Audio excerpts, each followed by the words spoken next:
China Daily, 20th of July 2023, a fruitful decade with significant debt contributions of BRI to Africa's debt trap.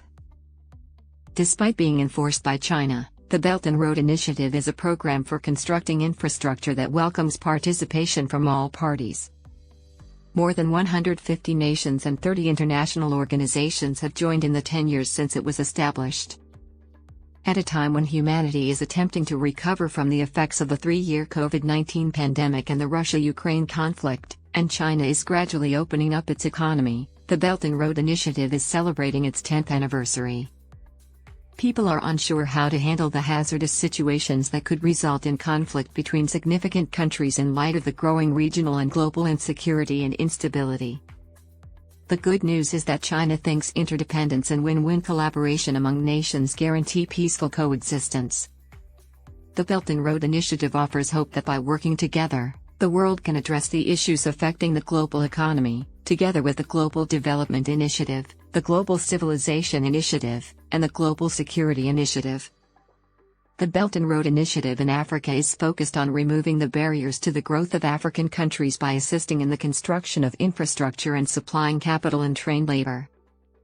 China has pledged to collaborate with African nations as part of the Belt and Road Initiative to hasten the continent's economic development.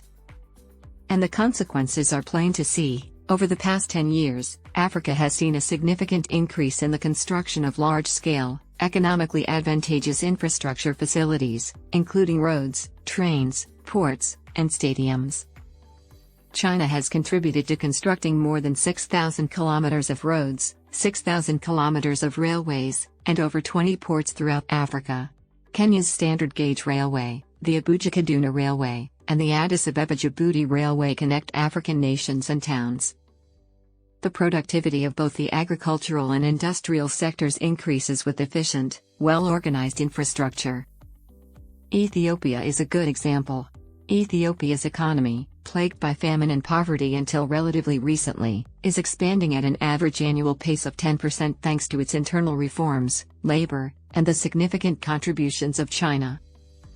Ethiopia's hydropower industry has been revolutionized by China, which has also assisted in constructing numerous sizable industrial parks that produce consumer items and even autos for domestic and international markets.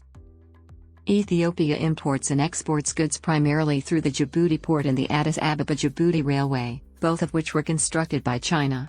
While importing supplies like fertilizers, the country exports agricultural and consumer products made in industrial parks. Additionally, the Lekki Deepwater Port in Nigeria, the biggest deepwater port in West Africa and one of the largest deepwater ports in the world, built by a Chinese corporation, is anticipated to boost the country's economy by roughly $360 billion and generate 170,000 employment. More African students are studying in China than in the US or UK in terms of increasing their skill capacity through education. Additionally, China is developing research and development facilities in several African nations, particularly agriculture and medicine. China has also assisted in increasing the ability of African countries to produce vaccines through the Health Silk Road. Even though the projects listed above are only a tiny portion of those that China has completed, they demonstrate the existing and potential effects of the Belt and Road Initiative on the economic growth of Africa as well as the connectedness of its infrastructure. As the initiative enters its second decade, it is essential to note that joint ventures have made it possible for Chinese businesses to establish a presence in Africa, particularly in 3 critical economic sectors: free trade zones and related industries, transportation, including aviation, and oil and gas. To further advance Africa's development, African nations and China should establish joint ventures now that business travel is more convenient. Chinese companies should encourage their employees to learn local languages and respect local traditions and values when doing business with African governments or companies. Conversely, African governments and companies dealing with Chinese enterprises should encourage employees to learn Chinese to coordinate their efforts better and more easily agree on issues. In conclusion, developing nations have benefited from the Belt and Road Initiative. We anticipate the project will continue to be effective for another 10 years.